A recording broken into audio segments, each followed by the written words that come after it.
Hello students. मेरा नाम है अरुण शर्मा। आप सभी का अरुण कोचिंग क्लासेस में बहुत बहुत स्वागत है। बच्चों, क्वेश्चन नंबर 35 हम कर रहे थे adjustments of partners capital account का। तो इसमें हमने जो है वो पार्टनर्स का कैपिटल अकाउंट और रिवैल्यूएशन अकाउंट को क्रिएट कर लिया था।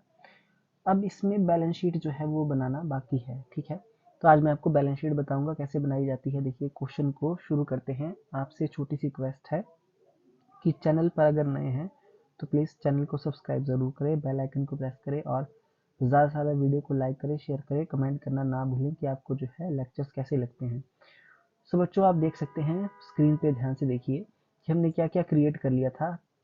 पार्टनर्स का कैपिटल अकाउंट और रिवैल्यूएशन अकाउंट हमने बना लिया था। ठीक है बच्चों, तो सबसे पहले मैं आपको बता देता हूँ रिवैल्यूएशन अकाउंट को आप बनाएंगे, उसके बाद बनाएंगे आप पार्टनर्स का कैपिटल अकाउंट, जैसा कि आप यहाँ पे देख सकते हैं, है ना।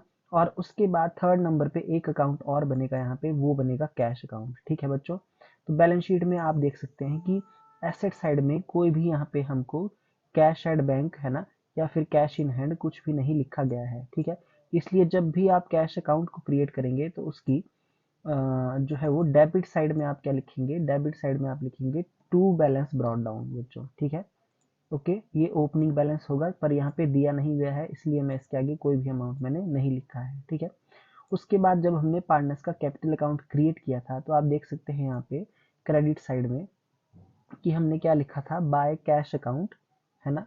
और ये कॉलम था लाविका और रियाना का, जिसमें हमने अमाउंट लिखा था, ये बैलेंसिंग फिगर थी 75250 और 25250। ठीक है बच्चों, तो ये पार्टनर्स के कैपिटल अकाउंट की क्रेडिट साइड में कैश, बाय कैश हमने लिखा है। किसमें, कैपिटल अकाउंट की क्रेडिट साइड में बाय कैश लिखा है। इसलिए जब हम कैश अकाउंट को क्रिएट करेंगे बच्चों, तो हम क्या करेंगे, उस कैश अकाउंट की डेबिट साइड में लिखेंगे to Lavika's capital account, to Riyana's capital account. ठीक है, ओके। तो पार्टनर की क्रेडिट्स में बाय कैश लिखा है, तो कैश अकाउंट की डेबिट साइड में टू लाविकास कैपिटल अकाउंट या रियाना कैपिटल अकाउंट लिखेंगे और उनके आगे अमाउंट लिख देंगे। ठीक है, और इसी के साथ आप देख सकते हैं कि पार्टनर्स कैपिटल अकाउंट की डेबिट साइड में हमने लिखा है टू कैश अकाउंट, है ना। 25250 और 75250 ये पल्लवी और राधिका के कॉलम में हमने लिखा है। तो कैपिटल अकाउंट की डेबिट साइड में हमने जो है लिखा है। ठीक है बच्चों, इसलिए जब हम कैश अकाउंट क्रिएट करेंगे तो कैश अकाउंट की कौन सी साइड में, क्रेडिट साइड में हम लिखेंगे by Pallavi account, by Radhika's account. ठीक है, तो आप देख सकते हैं इनका जो बैलेंस है डेबिट और क्रेडिट साइड का, मतलब जो टोटल है वो बराबर आ रहा है। ठीक है, मतलब इसमें कोई भी कैरी डाउन जो है नहीं है। इन केस अगर हमारे पास यहाँ पे ओपनिंग बैलेंस होता, टू बैलेंस ब्रॉट डाउन, मतलब ये जो हमारा अगर यहाँ पे होता कोई बैलेंस होता बच्चों, तो उसको हम ज़रूर लिखते, जबकि यहाँ पे ऐसा कोई भी बैलेंस जो है वो नहीं दिया गया है बैलेंस शीट में, आप देख सकते हैं। ठीक है, आई होप आपको ये बात जो है अंडरस्टूड हो गई होगी। ठीक है, एसेट का बैलेंस डेबिट होता है, इसलिए टू बैलेंस ब्रॉट डाउन हमको यहाँ पे हमने लिखा है, पर इसका अमाउंट बैलेंस शीट में नहीं दिया है। ओके, आई होप आपको बात समझ में आ गई होगी, डेबिट और क्रेडिट साइड दोनों बराबर आ गई। ये बनाना जो है ज़रूरी होता है बच्चों, इससे कैश का पता लगता है। ठीक है, आई होप आपको इतना समझ में आ गया होगा। उसके बाद लास्ट में जाके हम बैलेंस शीट बनाएंगे बच्चों, जो मैंने ऑलरेडी बना दी है यहाँ पे। ठीक है, ये देखिए, ये बैलेंस शीट है ना। और इसको कैसे बनाया है मैं आपको बता देता हूँ। देखिए, फिक्स्ड एसेट आपके पास दी है 6 लाख रुपए की, और यहाँ पे एडजस्टमेंट भी थी फिक्स्ड एसेट से रिलेटेड की 10% की डेप्रिसिएशन लगाएंगे। तो बच्चों, रिवैल्यूएशन अकाउंट अगर आप देखिए, रिवैल्यूएशन अकाउंट जो हमने बनाया था उसकी डेबिट साइड में हमने लिखा है टू फिक्स्ड एसेट अकाउंट, है ना। 6 लाख का 10% जो है 60,000 रुपए। तो ये बैलेंस शीट जब हम बनाएंगे तो फिक्स्ड एसेट में से 6 लाख में से 60,000 को माइनस कर देंगे, क्योंकि रिवाइज्ड बैलेंस शीट ये बनेगी 5,40,000 रुपए। अमाउंट हम एसेट साइड में लिख देंगे अमाउंट के कॉलम में।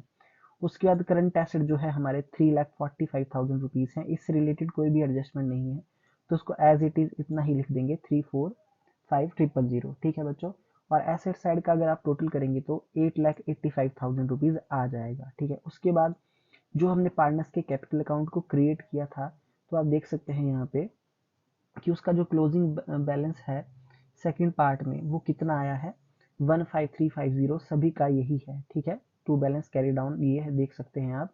ये जो बच्चों, मैं आपको बताना चाहता हूँ, जो हमने वर्किंग नोट बनाए थे, और वर्किंग नोट बैलेंस शीट के बाद बनते हैं सबसे लास्ट में, है ना। तो हमने ये न्यू कैपिटल जो है वो कैलकुलेट की थी, है ना। ओके, ये चीज़ मैंने आपको बता दी थी कि ये कैसे आती है ना, और इसको कैसे डिवाइड करते हैं न्यू रेशियो में एडजस्टेड कैपिटल का टोटल करके, है ना। उसको न्यू रेशो में डिवाइड किया जाता है। ठीक है, तो ये जो न्यू कैपिटल है इसको हम लिख देंगे, कहाँ लिखेंगे, बैलेंस शीट में लिखेंगे हम बच्चों। इसको आप देख सकते हैं यहाँ पे बैलेंस शीट में लिखेंगे। ठीक है, partners capital account, Lavika, Riyana, Pallavi, Radhika, इन सब की कैपिटल सेम है। ठीक है, और टोटल आ जाएगा आज 6,15,000 रुपए। उसके बाद आप देख सकते हैं यहाँ पे कि क्रेडिटर्स जो है हमारे पास 1,70,000 रुपए के दिए गए हैं। ठीक है, 1,70,000 रुपीज के क्रेडिटर्स हैं, है ना। तो इससे रिलेटेड भी कोई एडजस्टमेंट नहीं थी, इसलिए 1,70,000 हम डायरेक्ट यहाँ पे लिख देंगे। ठीक है बच्चों, तो रिवैल्यूएशन अकाउंट को देख के आप पता लगा सकते हैं डायरेक्ट, मैं आपको बताऊं कि कौन सा एसेट बढ़ेगा या कम होगा, है ना।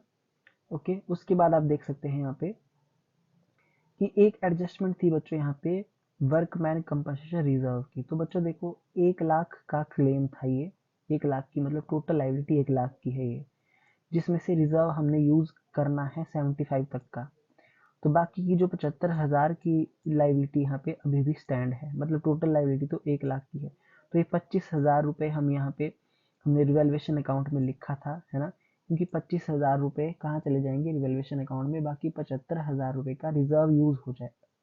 ठीक है, बट बच्चों एक बात का ध्यान रखना है कि जब आप बैलेंस शीट बनाएंगे तो बैलेंस शीट की लायबिलिटी साइड में जो क्लेम आएगा वो 1,00,000 रुपए का ही आएगा। ठीक है, ये जो क्लेम है बच्चों, ये जो एस्टिमेटेड क्लेम है ये 1,00,000 रुपीज ही हम लिखेंगे, इस बात का आप थोड़ा सा ध्यान रखना। ठीक है, आई होप आपको ये बात समझ में आ गई होगी। ठीक है, ओके। अब जब आप बैलेंस शीट की लायबिलिटी साइड का भी टोटल करेंगे तो वो भी कितना आएगा, वो आएगा 8,85,000 रुपीज़, और यहाँ भी 8,85,000 रुपीज़ है। ठीक है, इसके अलावा आप रिवैल्यूएशन अकाउंट में चेक कर सकते हैं कि कोई भी हमारे पास एडजस्टमेंट नहीं है। एक तो वर्कमैन कंपनसेशन रिजर्व की थी, दूसरा फिक्स्ड एसेट की थी बच्चों, वो मैंने आपको बता दिया। और इस तरीके से ये जो है हमारी बैलेंस शीट तैयार हो गई है। अब हम आंसर को चेक कर लेते हैं। तो आप देख सकते हैं कि ये जो बैलेंस शीट है इसका जो टोटल है वो कितना है, यहाँ पे 8,85,000 रुपीज़ है बच्चों। ठीक है, तो इस तरीके से हमारी जो बैलेंस शीट है वो तैयार हो जाती है। और ये लास्ट क्वेश्चन था इस चैप्टर का, आई होप आपको अच्छा लगा होगा, है ना। तो ये पार्टनर्स कैपिटल अकाउंट वाला जो एडजस्टमेंट वाला जो क्वेश्चन है बच्चों, ये बहुत ज़्यादा इंपॉर्टेंट है। ठीक है, तो मेरी आपसे रिक्वेस्ट है कि प्लीज़ आप वीडियो को बार बार देखें, है ना, और कहीं कोई आपका डाउट है तो आप पूछ सकते हैं। तो आज के लिए बच्चों इतना ही, थैंक यू सो मच।